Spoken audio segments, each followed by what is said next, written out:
মারছে কেন আবার? হ্যাঁ, মারছে কেন বুঝো না? তোমার পোলার বসি খাই দিছে। হ মা, তোমার পোলায় আমারে মারানোর সময় কি কইছে জানো? আমি যদি ওর বড় লগে আর কোনোদিন বিয়াদবি করি আমার নাকি আরো মারবো।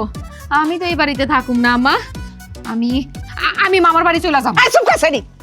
সারাক্ষণ প্যান প্যান প্যান প্যান করতেই থাকে, একদম চুপ করে বসে থাকবে, কোনো কথা কবি না। দেখছো শিউলি, এখন আম্মা পুতের বউয়ের পক্ষ নিতাছে। টেহালা বউ দেখছে না, এখন তুই আর আমি যাই কমু খারাপ, ওটা আর হাগো ভাল লাগবো না, ওটাই খারাপ হয়ে যাইবো। আরে ধুরো, তুই আমার কথা বাদ দে তো। আমার আব্বাই কই? আম্মাই যদি আমগো পক্ষে না থাকে তারপর আমার আব্বাই থাকবো, আমি জানি এটা। জিন্না মইন, আব্বা আর অনেক আগে আমগো বিপক্ষে গেছে গা। বড় লোক বাড়ির পোলার বউ পাইছে না, এখন আর আমগোর নাই। এই বাড়িতে আমগোর আর কেউ নাই রে বোন।